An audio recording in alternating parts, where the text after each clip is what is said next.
Well, hey, thanks for coming and doing this with me, guys. I appreciate absolutely. it. Thank you for having me, man. I'm excited. Yeah, it's good to see you. Yeah. I think you're a pretty outstanding individual. I've seen you a lot at our men's group, Yeah. the men's meeting, Men Ascending. We do it's a private group, Yeah. and that's a pretty cool thing. Me and my brothers, both of them, over the last year and a half, we've been talking about how we've needed something just like that. And and then you decided to start that group, and it was like, this is exactly what we had been talking about, So I'm pretty excited about it, and so far, I'm glad that I've been able to engage with the people that are there, and hear different people's stories and what they do in the town. You know what I mean? Yeah, it's pretty cool. I really enjoy that time with those guys. I have a few people wanting me to like grow it and make it public. Yeah. I'm on the fence about it. Yeah, I understand that. Like right now, so far, it's completely private, Right, yeah. And this is a good conversation for everything going on in our culture for everyone. Like, Yeah. that's always the decision we have to make now. Like, do we open this up to the whole virtual world to participate in? Because it can be tainted, like that's for a lack of a better term. You know what I mean? It it can change what the original idea was when it grows too fast or in the wrong way, I feel like. Yeah. And it becomes difficult to attract the right people. Right, yeah. Because it's not like I'm sitting here thinking, oh, well, what we do in our men's group is better than anything anyone else is doing. Right. But it's a specific thing. Yeah. And it's not for everybody. Exactly. And criticism won't really help it. Right. So inviting criticism is useful in a lot of ways, but it's probably not useful for that. Yeah. I don't think it's it's kind of the idea of, not being criticized, the idea that you can speak freely and say what you need to say and, have an opinion. It's an awesome place. Yeah. It's a safe place for men to be men.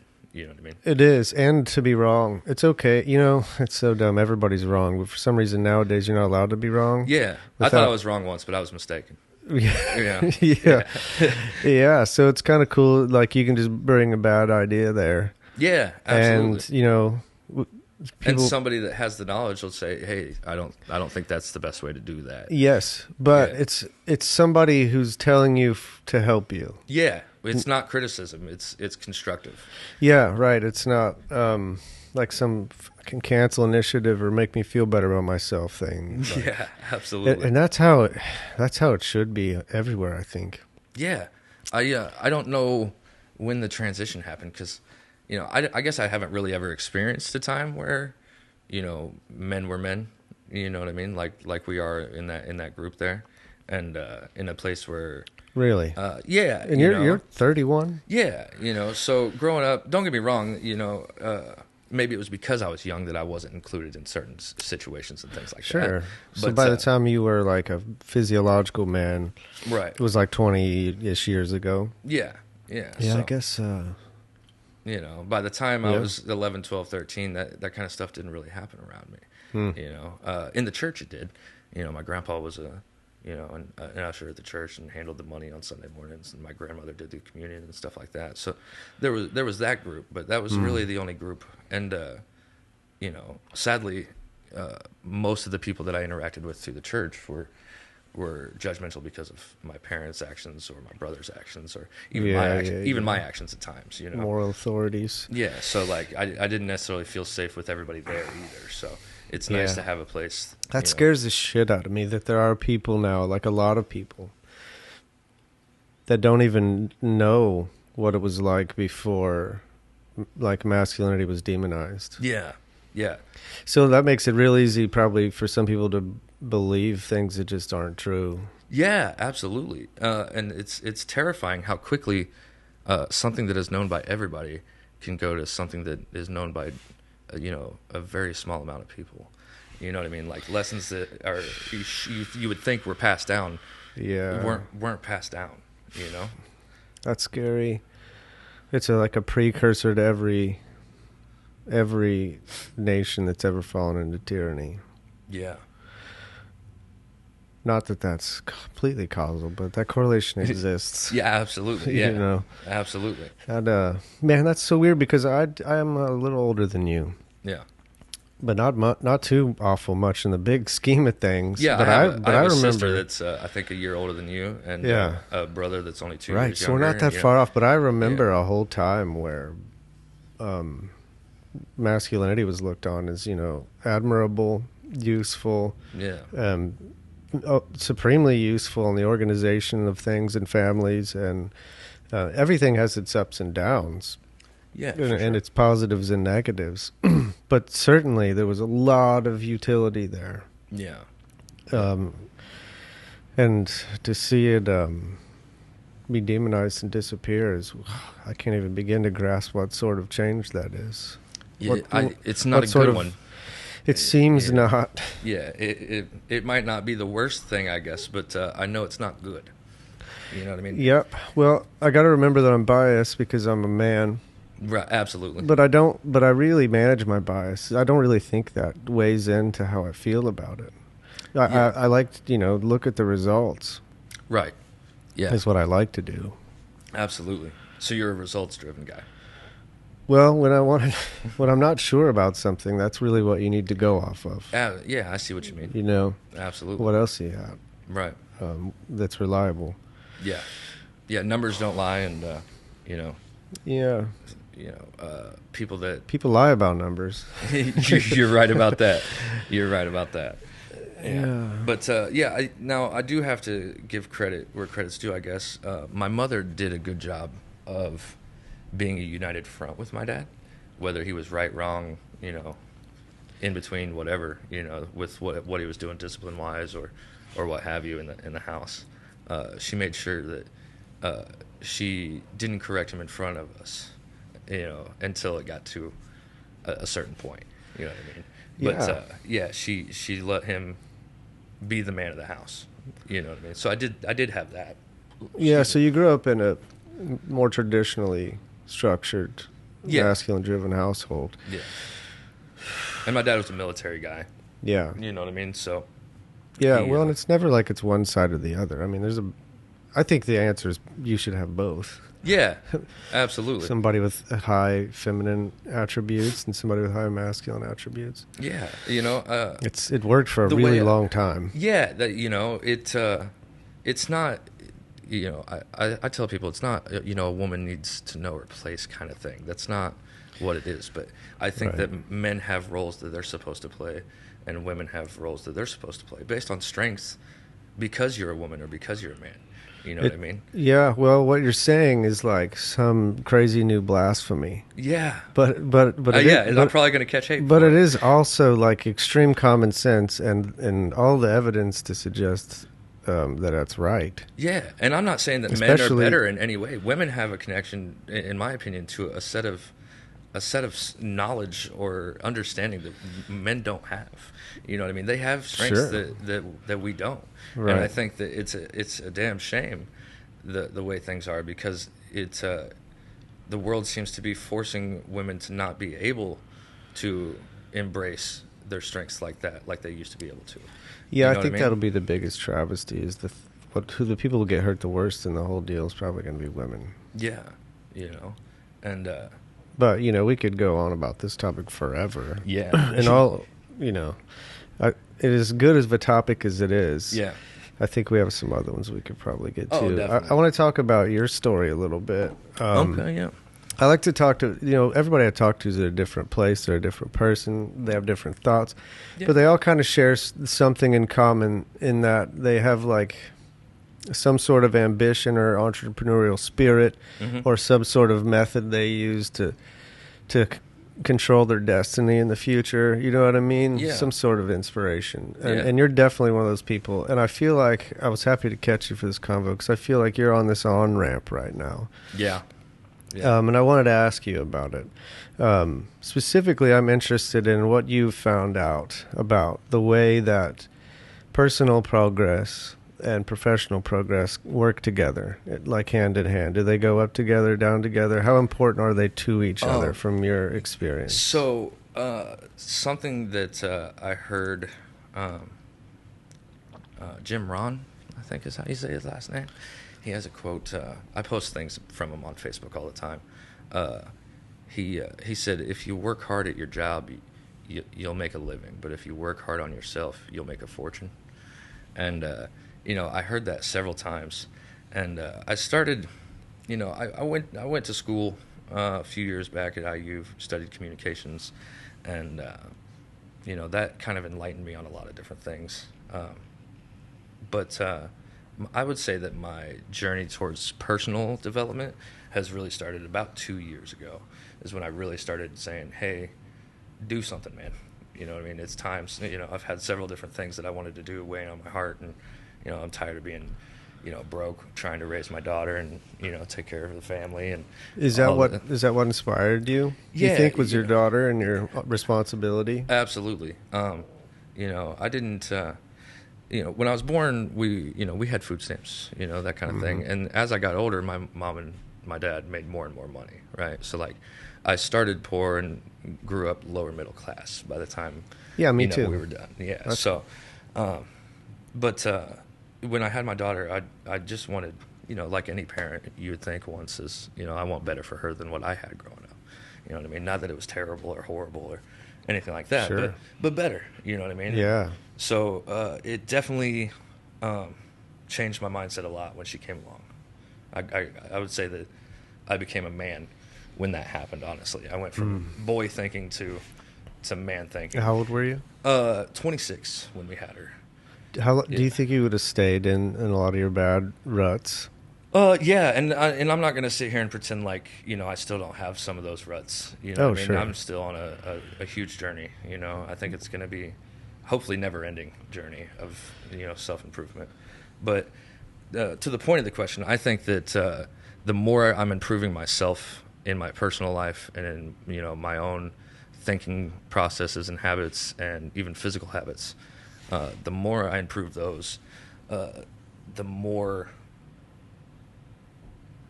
I grow in, ideas and even, like you said, the entrepreneurship. Me and my brother are working on several different things that I never thought I would work on, like starting a software firm, consulting firm. Yeah, that's pretty cool. And now we're talking about, we're in the planning process for a clothing line for mental health and suicide awareness. And we want to travel around and do, conventions and things like that and do speeches for people and maybe even do some one-on-one life coaching. So that's something else we're working on. And I think if I wouldn't have developed myself over the last couple of years the way I have, none of that would ever have happened. So I definitely think they are attached, not 100%, but pretty close, pretty equal to the more you grow personally, the more you'll grow in every other aspect. I agree. I agree. Not that I think it's impossible to just do well professionally before you grow as a person, but it doesn't work well. It's not sustainable. Yeah, you can have, you can get rich quick kind of thing, I feel like. Yeah, but imagine getting rich but still being full of shitty ideas. Yeah. The first thing you do is make a bunch of tremendous amplified mistakes that you can finance. Yeah. Like it's a terrible situation to be in, honestly. Yeah. And I found myself in that situation when I was young. Yeah. And then I had the similar experience you did. I had to stop and be like, okay, well, I got to do this differently. Yeah. Like, I need to work on me first. Yeah. And then bring these two together. And my experience was similar to what you described. And I like catching you right now, man, because it's in a short window of maybe, how old's your daughter? She's 5. 5. She just turned 5 in November, yeah. So like in the last 5 years, which is a pretty short amount of time, you've changed from a person who worked a job trying to get by or doing anything to try to get by. Yeah, it wasn't just jobs. But you weren't really aiming up at anything huge. No, not really. I didn't really have any ambitions. You went from that to somebody who thinks of themselves in sort of like a growth mindset, like, okay, now I need to get better every day of my life. Yeah. And now you're a person that has orientations towards very big goals. And every day you work towards those goals while you're still working to get by. So you were doing that very thing it's like the new American dream. Yeah. Every American got stuck working for somebody else. Yeah, absolutely. And they all dream, not all of them, but a lot of people dream of transitioning into independent wealth, Yeah. which the transition is, It's hard. that's the hard part. It's very hard. And it's cool to see someone like you in the process and being optimistic and showing up for yourself every day and showing up to whatever you can. Yeah. Yeah. Like there was times we had these meetings and you'd show up for like the last 15 minutes and you'd still be in your work uniform and shit. Yeah. And you absolutely. knew you weren't going to get the whole benefit from it, but it was still worth it to you to go way out of your way to just get 15 minutes of something that you thought was useful. Yeah. And I remember thinking that, all right, this is a dude that's going to get somewhere. Yeah, you know, and I felt terrible coming in late, but it's one of those situations where, like you said, I felt like that 15 minutes that I got, or that 20 minutes where we hung out a little after, you know, it was important to me, and I felt like I wanted to support not just myself, but the group as well, you know, to be a part of it, you know. So even though, you know, I only got those few minutes, I was glad that I got those few minutes, and I still feel like I got something out of it, you know. Yeah, that's a great mindset. So what does your day look like? And like, how is it that you, since you've made this turn, how is it that you stay like focused and motivated and inspired? Yeah. So, I have good days and bad days with it, you know? Like I said, I'm still on this, you know, self-improvement journey. And one of those things that I'm working on is discipline. And I tell you what, discipline's hard to instill, you know what I mean? My parents, you know, try to do their best with it, but, you know, it's up to you to be disciplined. People can't really instill it in you. You just have to do it. You know? So how do you do it? So I listen to a lot of motivational speakers in the morning, you know, on my way to work or even while I'm working, you know, my first job, delivering packages, you know, listen to speeches and different successful people talk. And that helps me stay focused. Me and my brother, we stay interacting quite a bit. You know, we talk every day. Sometimes we'll video chat for 2 or 3 hours in a day. And he shares a vision with you. Yeah, absolutely. Yeah. We're kind of, he's financially much better off right now than I am. He started, he's an inspiration to me, honestly. You know, That's great. Yeah, he started working at Amazon.com and taught himself how to write code for computers and worked for Amazon for 7 years. And then he moved on to Chewy.com and became, you know, director of software engineering for them. And then now he's at another company now. And just seeing him come from the same upbringing that I had, you know what I mean? Same opportunities that I had. I went down a whole different path than he did. And so he's a great man and a huge inspiration to me. So staying in contact with him has been phenomenal for all sorts of, you know, goal-oriented things, I would say. Yeah. Is he older or younger? He's 5.5 years older. Yeah. Man, what a good older brother story. What a good example. Yeah. So I've realized surrounding yourself with, you know, if you walk into a room and you feel like you're the smartest man in the room, you're probably in the wrong room. You know? Yeah. Yeah. So I'm trying to surround myself with people and individuals like yourself who have, you know, learned from their own mistakes and from other people and trying to pull knowledge from everybody around me and kind of trying to eliminate the people that aren't trying to grow. Yeah. You know what I mean? Yeah, that's so wise. Man, I kind of want to interrupt your story right now because that's so important. Yeah. It's one thing that I've seen and it's changed in the culture in the last few years that I know for sure is wrong. This, I don't even know how to explain how the part of it that's wrong, but what's right is finding. No, you don't want to try to find people who've never made a mistake to be around you. Yeah. Well, for one thing, there are none of those. Yeah. There's only people lying about it or who have never tried. Right. You've either done nothing or you're lying. Yeah. So they're not going to be useful for you to mimic. Right. Or learn anything from. Yeah. What you're really looking for, at least what's worked for me, is people that have made tremendous mistakes and are successful. Right. Yeah. They've learned. They know they have the secret is to not avoid mistake making. Right. The secret is make them all. Yeah. The secret is to learn how to learn from mistakes. Absolutely. In a lasting, sustainable way. Yeah. And you know, you find people that have made huge mistakes. Basically, you're looking for people who have made comebacks. Yeah. In their personal life up. and their professional life. So this idea where, You know, people go back on stuff that people did wrong 10 years ago and they try to discredit them now. Yeah. I look at that and I'm like, what the fuck are you talking about? Right. Like, you should be happy that they've grown. Yeah. Not still hold them to the same standard that you could hold 10 years ago Yeah. or whenever it happened. Yeah, you when know? they're like, oh, this successful CEO is actually a douchebag because 10 years ago he failed at this. I'm like, all you said is he failed, learned from it, and is now a successful and CEO. is now not a failure. Yeah, so I have good questions for this guy because he has answers. Yeah, he learned something. Yeah. Yeah, he didn't read that in a book. He did that and learned it Right. himself. You know what I mean? Yeah, and it's sort of the same thing.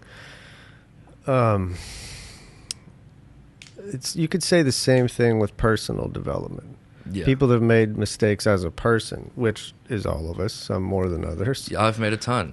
You know? Yeah, like this whole idea of pretending like we don't is fucking asinine. Yeah, that's something else in this personal journey that I've had, you know, over the last few years is, you know, not just trying to be a better person, but forgiving myself for those mistakes.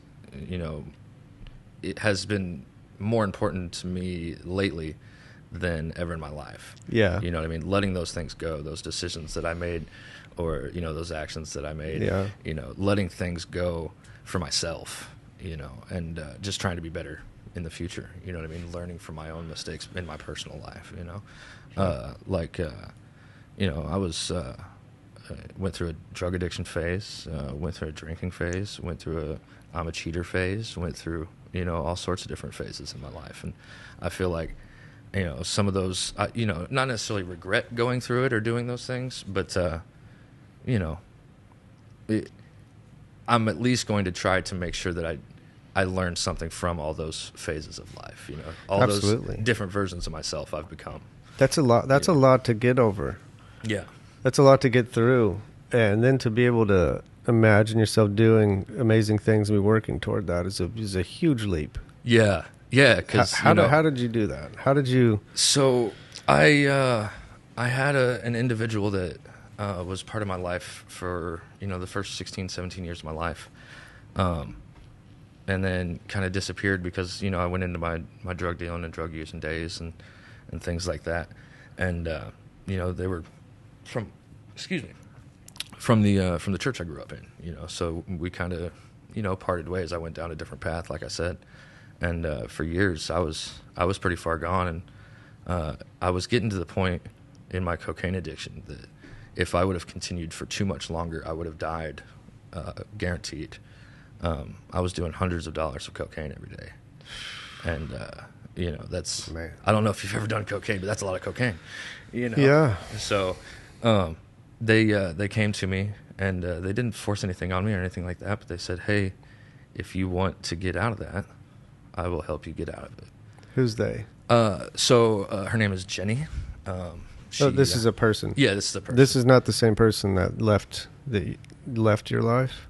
No, same person. They came back. Oh, okay. Yeah, they reached out to me, and they said that God actually told them that it was time to reach out and make sure that, you know, I was okay, and it was in a time frame in my life where I was not okay, and you were ready to listen, huh? I was ready to listen, you know, and so they stepped in and said, hey, I will help you if you want to do that. I'm here, you know what I mean? And, you know, I had family that was concerned about me and stuff like that, but I avoided them, you know what I mean? Sure, Like you do in yeah. addiction. Yeah. You know what I mean? I didn't get to the point where I was robbing and stealing and stuff like that for my addiction, which in a weird way I'm proud that I didn't get to that point.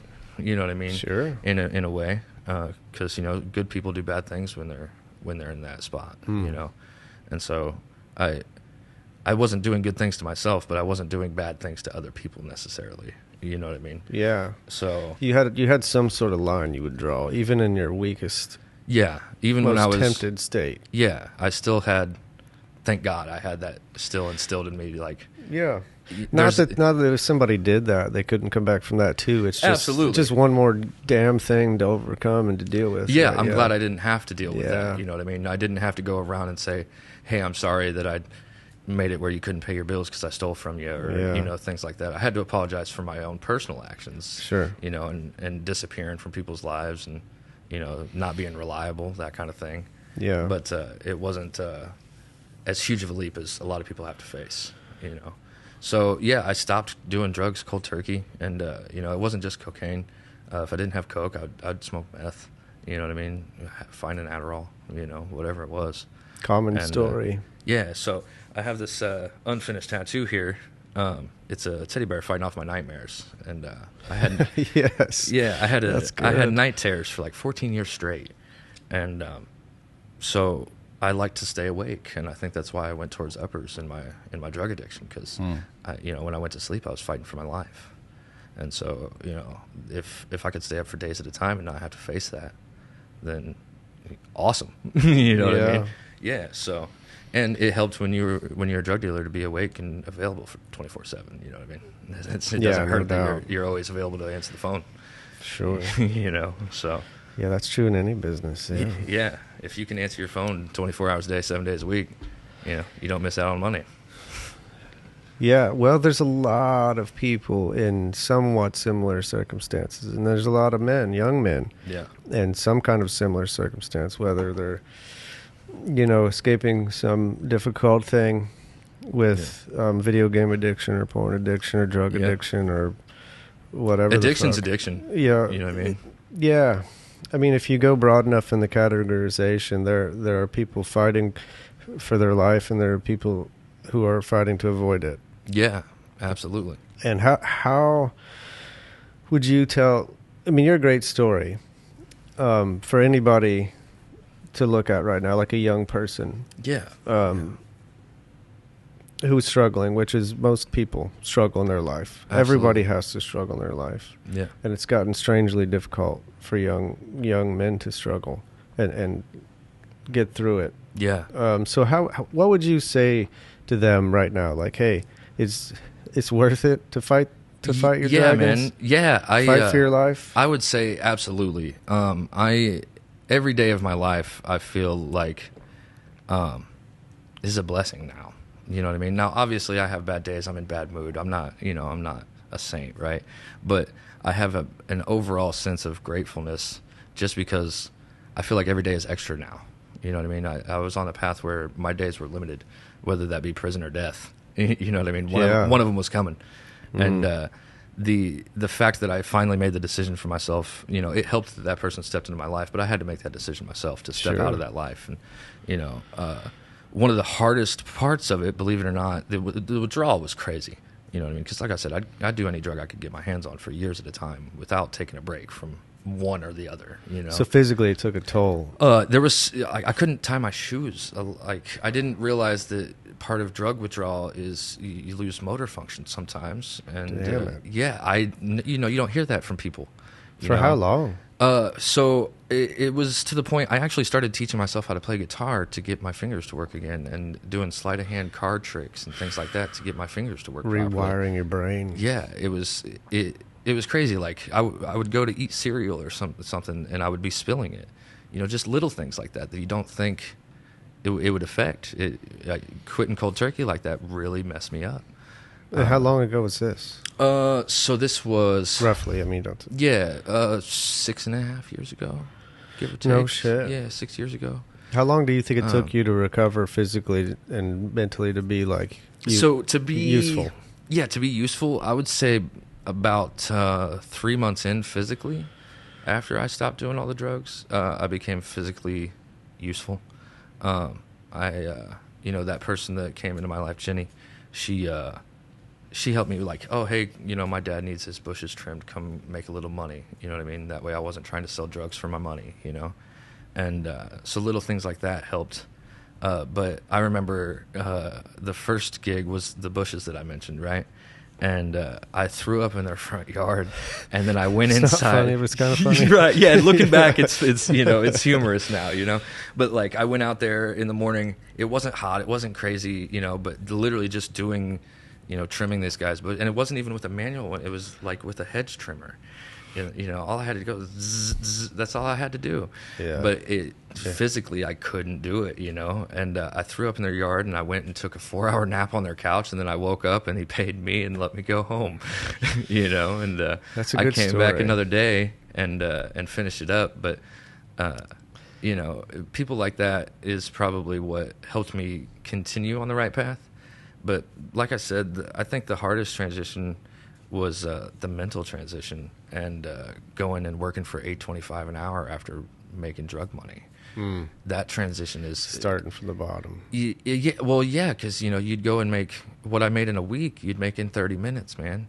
And that first check that I got for this much money was like, this is going to be hard, and the making sure that mentally you've made up your mind that you're not going to do those things anymore. It was the hardest, it was the hardest part for me.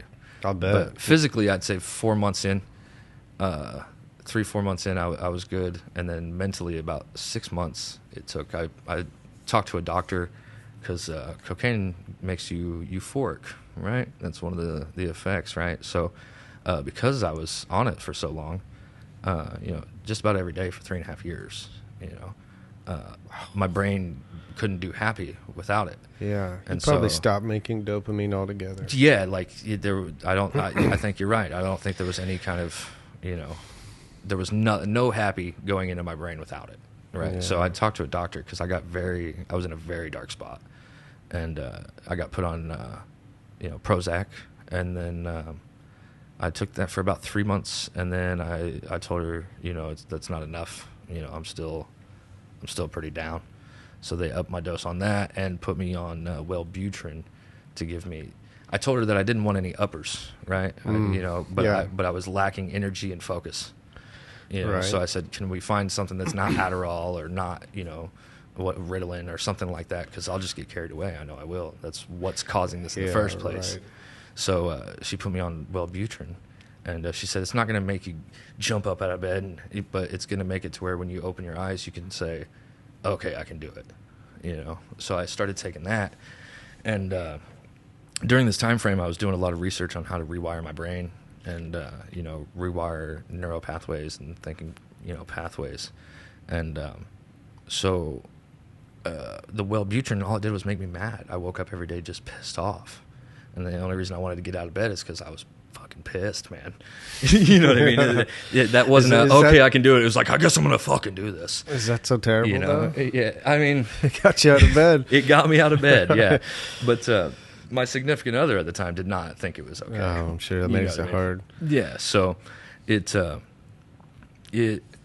ended up quitting those cold turkey, and my doctor, who was shocked that I quit all the drugs cold turkey, was super worried about me when I quit taking my antidepressants. And I was going to say, there's a lot of people out there talking about how terrible those things are. Yeah, I don't want to say that there's, as far as quitting them goes. Yeah, no, quitting.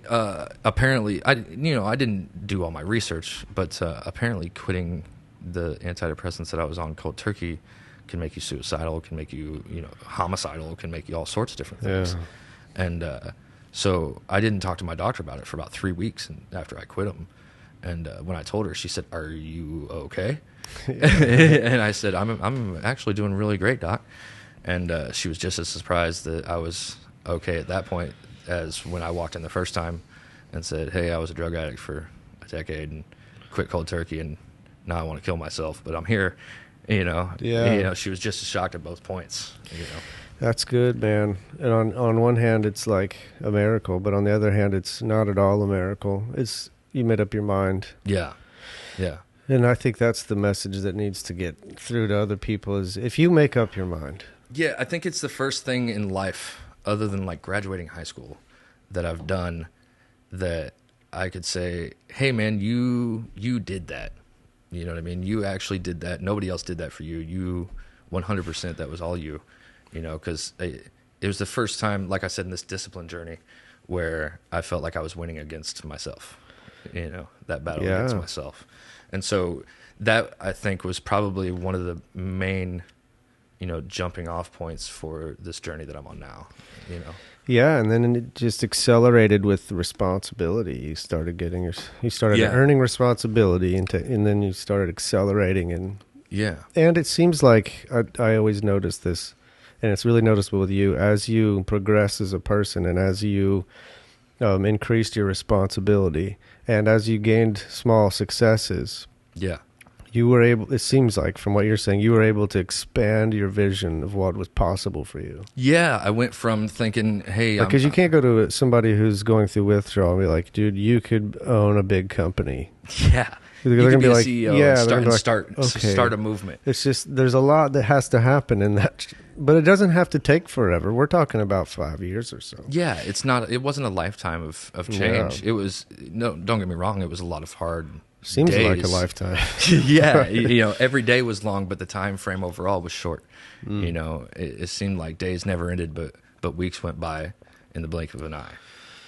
Yeah. So, but yeah, it made it to where I was growing confidence in myself and my ability to actually meet goals. Because I had never really had a goal before. I never said, hey, that's what I want to do, and I'm going to do that, and do that, and do that. Even if it's hard. Yeah, I had never done something like that. So how useful is that to do in a person's life? Huge. I told you I listen to these motivational speakers and things like that. A lot of them, talk about how you need to get up and do something every day, whether you want to do it or not. Something that progresses. Procrastination. Growing up with ADHD and things like that. Procrastination is my friend, right? Well, kicking that is an awesome thing as well. I still have days where I say, "Oh, I'll leave that for tomorrow," kind of thing, right? Mm-hmm. But the idea of if I'm able to do it today, why would I not do it today? Has been a huge thing in my life lately too. That's great, man. Yeah. How do you stay on track? So I write my goals down and I read them. That helps. And then, like I said, having my brother, have that accountability with him. One of my good friends, Kane Marco, him. Yeah. Great dude. We talk just about every day, as well. He's helped me, especially I need to get him on here sometime. You should, man. We've known each other for a long, long time. Yeah, you should get him on here. I think he would. Yeah. I think he'd be a really good guest for you. He's got a lot of wisdom, a lot of knowledge. Mm-hmm. He's done a lot of different things and lived through a lot of different scenarios. So I learned a lot from him as well. My brother, he's definitely one of the main influences, like I said. But surrounding myself with the people that keep me driven. Because motivation's not an everyday thing. Yeah, there's a lot of traps in our culture to get caught in, is what I noticed, at least from my experience. Yeah. I have some level of success personally and professionally, and I noticed there's these fucking traps everywhere. I was specifically thinking about this in the realm of reward and struggle. Yeah. And I grew up at a time which was mostly struggle and very sparse in the reward. Mm-hmm. And I thought I fucking hated that. Yeah. And then it seemed like hell. Yeah. Yeah. Then I get to a place in life to where there's fucking rewards that can be taken with no struggle. Yeah. Really, all over the place. Right. And the whole culture, the whole country of the U.S. anyways, seems to be generally that's a reality. There's just more and more rewards to be found, more and more easy satiations around, you know. I mean, shit, if you just have a smartphone now, you don't really have to do anything to be happy. Yeah. You can scroll all day until your brain blows up with dopamine and you pass out. Yep. So these are all traps, though, because... I've done this. That's how I know I make these mistakes. Yeah. Spend some time doing nothing but taking under rewards for a while. Yeah.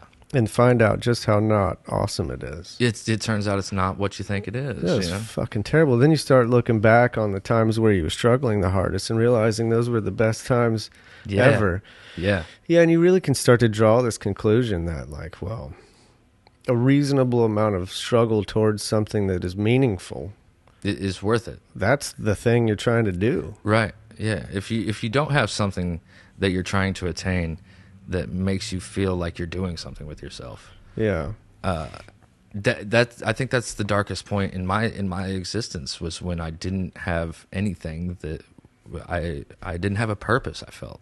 And that's something that it has been like I said, over these last few years, I feel like I'm starting to find my purpose, and it's to, I went through the things that I went through so I can share my story and share with people, the knowledge and things that I've accrued from all the different situations I've been through, and the things that I've overcome personally. And I think it's very important to have a support group, not necessarily like a support group, but a group of people around you that have your back. Even it doesn't have to be a big group. It can be one person, two people. Yeah, that's true. What I mean? I've always been so terrible at that. I'm so shitty at that. Yeah. Like when things start going wrong for me, or like my go-to is to withdraw. Yeah. Yeah. Just be by yourself. Yeah. Yeah. Sort it out. Yep. And so that works with certain things I've found, you know what I mean? And for certain people, but for me, I'm not making a case for it. Right. Yeah. It's just what I do. Right. Yeah. So, I've found that when I express what I'm going through to somebody else, and get a second opinion on things, it helps me. Yeah. And it helps kind of, sure. As long as I have the level of trust with that person that I know they're not going to try to lead me astray for a different reason. That's it, man. And I really value those relationships I have where I can trust people. Just having anybody in your life, you can tell them some damn mistake you made. Yeah. Just that. Yeah. And have it not be ammunition for them. Right. They don't bring it up later or against use it you, against you, or tell other people about it, or whatever it is. Just to have that is useful. Yeah, absolutely. That's one thing I've liked about our men's group so far, and I think I'd like to keep it private because of that. Yeah, there won't be one person sneaking in there, like right, looking to use something against people. I don't even know why people do that shit, honestly. But well, I don't know if you saw that Cat Williams thing, that interview the other day, the podcast. I haven't. I know about it. He apparently went off. For like 2.5 hours. He was just telling his truth, right? And speaking of cocaine, right? Pretty much. Cocaine's a hell of a drug, man. Yeah. But he for 2.5 hours he was telling everybody everything, and I don't even remember where I was going with it. What we were just saying. I got carried away with the cocaine's a hell of a drug. Yeah, I just started thinking about other stuff too. Yeah. But what was it? I hate when that happens. My senior moments are starting way too early. Somebody that you can tell you made a mistake to, that they won't use it as ammunition. Yeah, I don't know how I got on Cat Williams for that. Because he used everything he knew as ammunition to reveal everybody's shit. Yeah, everybody's shit. But yeah, having somebody that you can tell your mistakes and then not judge you, or judge you but not in a bad way, as they immediately start thinking of how to help you. Right, not how to bring you down with that information, but how to correct that behavior or correct those relationships are invaluable. I mean, they're just and hard to come by. Yeah, when I was a drug dealer, everybody, oh, that's my friend, that. Well, when I quit that was another hard part of the transition, was realizing that when you stop supplying people's drugs, they do not care about you anymore in any way. Right. The moment you say, hey, man, don't call me for those drugs anymore, they don't call you anymore. So my phone went from ringing all the time to, I think for 2.5 years, it didn't ring. Yeah. And, that was another hard part of that transition. I could see why that would be hard. Yeah. Although that silence was probably 1,000 times better than those people calling you. 100%. At that point in their life, anyway. Yeah, 100%. I started being able to go to sleep and not think, hey, who's going to rob me tonight? Or, am I going to get 16 phone calls and wake up anxious because I missed money? Or is the next one an informant and I'm going to spend 20 years? Exactly. Yeah. Exactly. It's very real worries every day of my life, that just releasing those was huge. That's great, dude. Yep. Man, so fight for your life is worth it, huh? I would say so, man. How else do you do it? Is there any other ways or any other insights that you have from your experience and being right in the middle of it that you could share with anybody? So, like I said, I have good days and bad days. There's days where I wake up and I still think that there's no way I'm going to be successful in the things that I'm trying to accomplish, you know, and I still fail myself, you know, almost every day in some way. You know, my self-criticism is still high, but it's much better than it used to be. And it doesn't win overall. Right, exactly. How does that happen? How do you win that overall war? By little wins, man, celebrating little wins along the way, you know, not reaching a goal, but just taking a step towards reaching that goal. Celebrate it. You know what I mean? Mm-hmm. Even if it's just a little, like, pat yourself on the back and say, hey man, you know, you did that. You know what I mean? Just that goes a long way for me. I like that. Yeah. I think of that sometimes as like, planting flags, you know what I mean? I don't even know if this metaphor is too old for people to understand, but used to, if you claimed some land or when you went to the moon or whatever, you plant your flag. Yeah. Like, this is mine. I made this. Yeah. Yeah. But like, so like any personal progress or professional progress, like there's like 5,000 things on the way to the top. Yeah. So you can't wait till you get to the top to be like, okay, I did something. Yeah. Like all along the way, be like, all right, I've done this much. Right. Yeah, now I've gotten a little higher. Yeah. I've gotten this far. You know, it keeps you from rolling back down. Exactly. It's, you know, it's... And it keeps you from staring at the top too much. Yeah. Like, because you need to look at what's like, what can you do now? Right. You know, one of my favorite sayings that I've heard is, you know, there's a man on a horse riding through the woods or, you know, down this path. And, you know, he says, I can't see the way out. And, you know, he says, hey, can you see the step in front of you? Well, then just take that, you know, and just taking the step in front of me and then celebrating when that, even if I fail at that step, I know that's not the step. I took a wrong step. Now I know that. You know what I mean?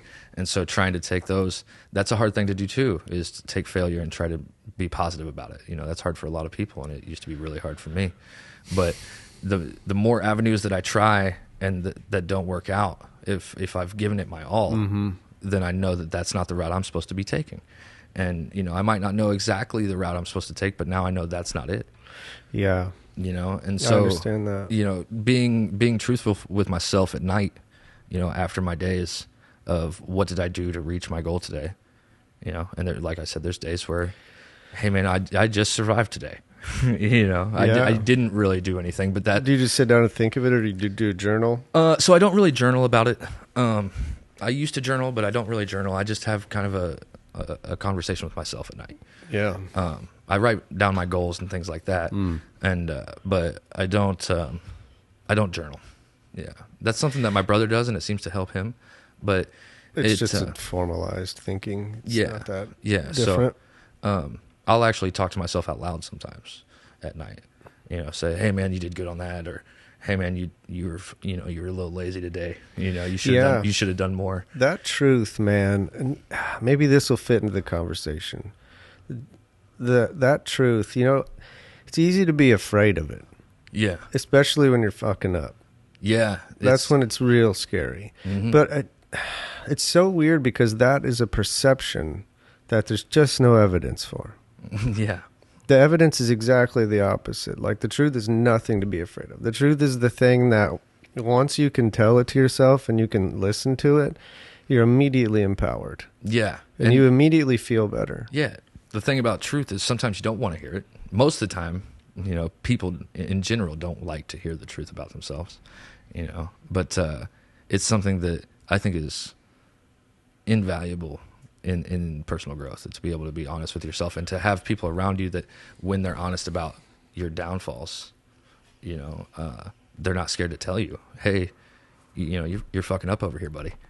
You know? Yeah. And like I said, that trust level with those people is huge, but to be able to find those people and have those people and have it in yourself. And you make a really good point too. Like, if you don't practice that with yourself, that should be the easiest, because you don't have to tell everybody. Right. You just tell yourself. Like, if you want to keep it a secret still, first step, that's fine. Right. Tell yourself the truth. Yeah. What that does is it makes you able to accept negative criticism from other people well. Yeah, it opens up a world of it's not surprising. constructive criticism. Yeah, it's not surprising you. It's not breaking down walls of this egoic idea of yourself you created and all this shit. Like, you'd be like, yeah, I know, I've heard that before. Yeah. I told myself that yesterday. Yep, absolutely. Or, or maybe you did discover something about me that I could make better, that I don't know about. Right. Be open to that and be like, ooh, yeah, now I know something useful. Yeah, and so I would say me and my brother over the last year, because, he started going through his divorce, and I'm going through a divorce currently. And so I helped him through his, and he had some really dark times through it, and I've had some really dark times through mine. Yeah, those are tough. And it's not a good time. You know what I mean? I don't think anybody got married with the idea that divorce was the goal. Yeah. So whether or not it's good long term for us, mental health wise, financial wise, emotion wise, that's aside from the point. It's still not a good time. Yeah. And so we've almost been each other's therapists. You know what I mean? Not almost. We have been. Sure. And I'm very grateful for the communication studies that I did and the philosophy studies and psychology studies I did in college, because it's helped me realize, how I can help other people, but also how I can help myself. I studied intrapersonal communications as well, and how to talk to yourself. And instead of just having that knowledge, applying the knowledge that I've accrued is, I think, one of the main things that's changing my life. Yeah, truth and knowledge, man. Yeah, truth with yourself and others, and the knowledge to articulate it. Yeah, and understand it, the wisdom. Yeah. Yeah, that's so good. And I'm going to beat this dead horse, but something that's important for people that might be thinking like, oh, I'm still too afraid to tell the truth, be like living in the truth, or think of things as they actually are. Yeah. The reason it really isn't anything to be afraid of is because when you like uncover your truth and tell it to yourself, what you find is like the two things that you don't like or whatever, those are true. Yeah. But there's like lots of other true things about you that are awesome. Yeah. You don't just find bad things about yourself. You find strengths. Yeah, the shit you weren't even noticing. Yeah. Like how incredible you are in one way or another. Mm-hmm. That is revealed when you search through the box of truth. Yeah, it's not just self-hate that you find self-love as well, Yeah, you might be like, oh man, I was afraid of that. I actually am an idiot. Yeah. But I'm also incredibly, altruistic. Right. Or whatever it is. Or I'm also incredibly mechanically inclined, and whatever it is. Yeah, absolutely. I might fail in this area, but that old saying, grading a fish on how well it climbs a tree or whatever it was. You know what I'm talking about? Oh, okay, yeah. Yeah. Well, and it's important to note, too, usually the things that you're telling yourself the truth about that are negative are things you can do something about. Yeah.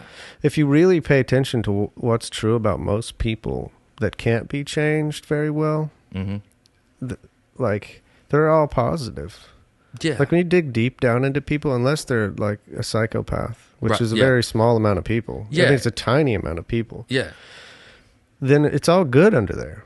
Yeah. There's stuff they need to fix. Yeah, there's work to be done. Yeah. Yeah, but I think at the core, people are good, but bad things happen and you make bad decisions, and then you allow those things to control your thinking and your actions. That's right.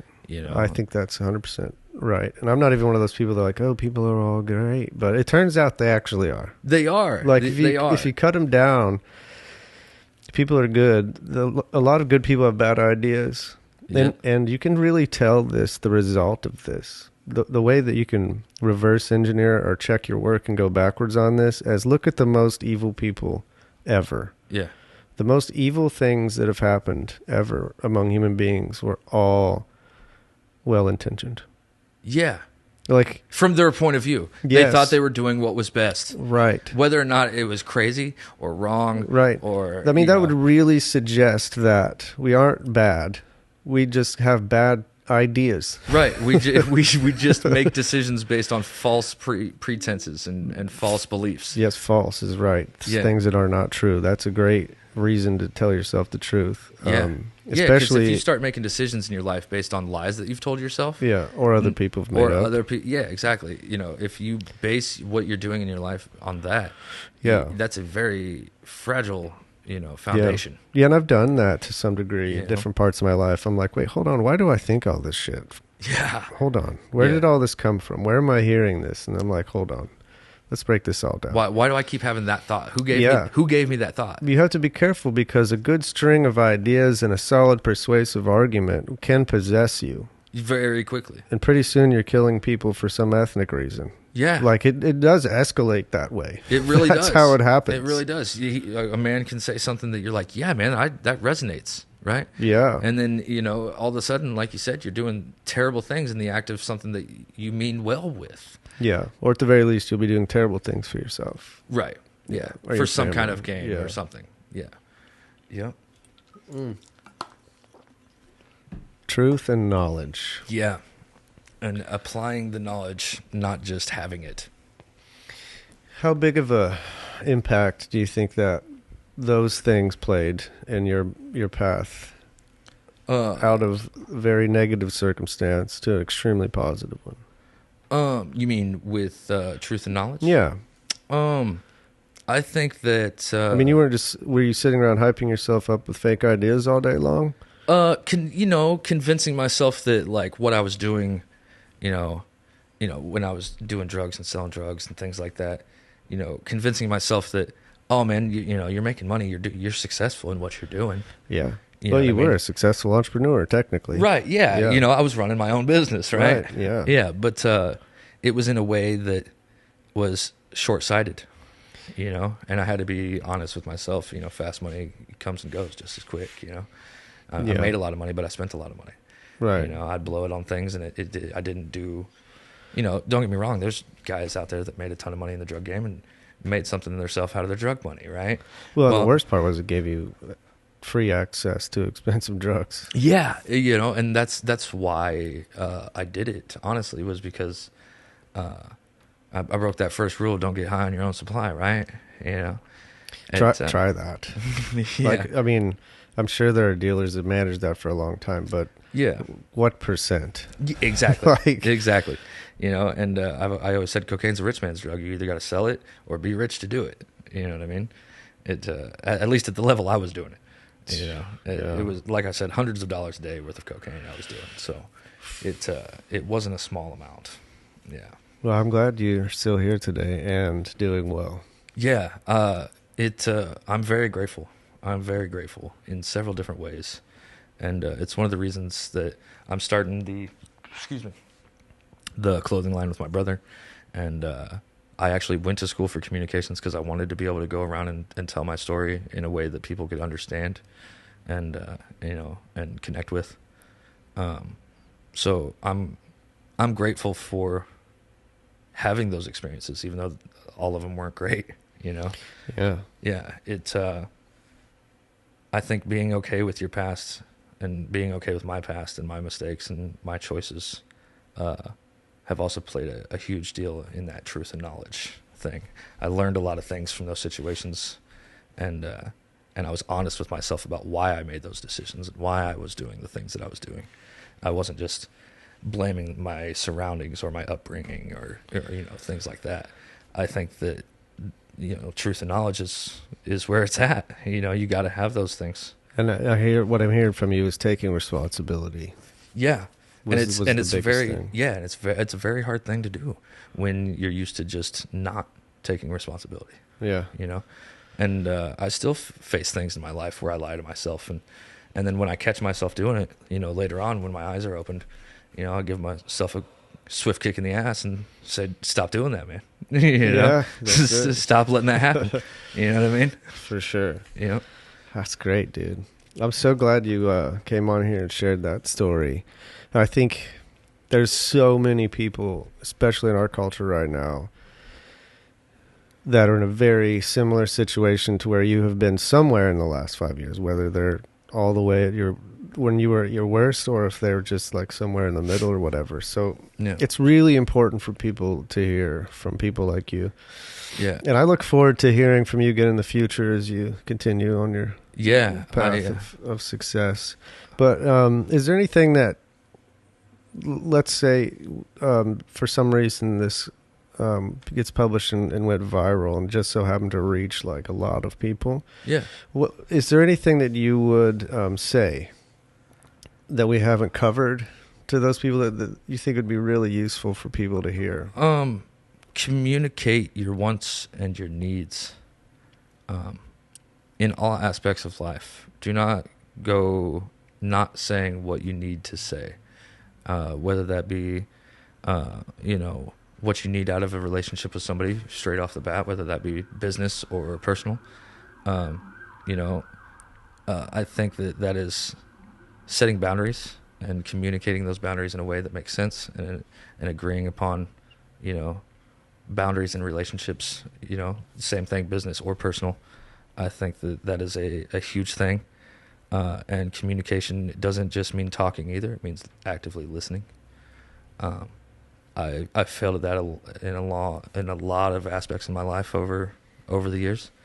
And, I'm great at talking, but I've failed at listening sometimes. And I think that listening to the people around you when they're trying to communicate and seeing things from their point of view is really important. So, don't be afraid to reach out, but also don't be afraid to be the person that can be reached out to. That's good. Yeah. So true. Nice, man. Thanks. Yeah. I appreciate you coming on. Yeah. It was a good time, man. I'm glad I was here. I'm really happy I came and did this. Yeah. Yeah, I'll keep an eye on you and check in on you and see how it's going. Yeah, for sure. Yeah. While I'm here, the clothing line is going to be called Threads of Hope, is what it's going to be. Oh, good name. Yeah, Threads of Hope. And that's going to carry sort of your the message, the underlying message of you've been talking about. Mental health, suicide awareness, and just being in a positive mindset, and how much that really does for you. So. That's great. Yeah. As soon as I can, I'll share whatever. Yeah. And then the software firm that me and my brother are working on, it's Rick House Enterprises, or Rick House Engineering is what it's called. If you need a website built, let us know. Yeah. All right. Yeah. Will do, man. Yeah. You can check out the first website I ever built, actually. It just went live the other day. If you go to theculturebase.com, it's a turnover calculator for business owners. Yeah, we talked about this before. Yeah. I'm super interested in using this. Yeah, so I'll send you the link, and that's complicated math just done for you. Yeah, it's a free service that the Culture Base gives you, and their idea. I actually think they have a podcast that comes out once a week, and their whole concept is how to make your business a place with a culture that people enjoy being there. And so they come out with the podcast once a week. It's brilliant. So I was actually really excited. Some of the skills that I've accrued through schooling, I was able to make my first, venture into that world with a company that kind of stands on the same thing that I've been pushing myself. So that was kind of cool. Dude. Yeah, congratulations on that. Yeah, dude. So I figured I'd throw that out there before I take off on you. Damn good victory, dude. Yeah. Good for you. Yeah. I appreciate you, man, and I'm thankful. And, me too. My brother has voiced interest in coming and talking to you too, if you'd like. So yeah, I just friended him online, and we talked a little bit. I need to talk to him more for sure. Yeah, he sounds like an interesting dude. He's a very interesting guy. Yeah, maybe I can get little brother and big brother on here. There you go. Be cool. Yeah, absolutely. And he's got a lot of people that are worth talking to as well. He's got a great network of people that that's cool. Would be great to bring on and learn from. Yeah, I love that. Yeah, so sweet. Yeah. Thanks, man. Thanks for all the hookups in the network. Yeah, absolutely, man. If I can do anything, that's what I can do. Yeah, all right, man. Appreciate it. Yeah, thank you very much, man.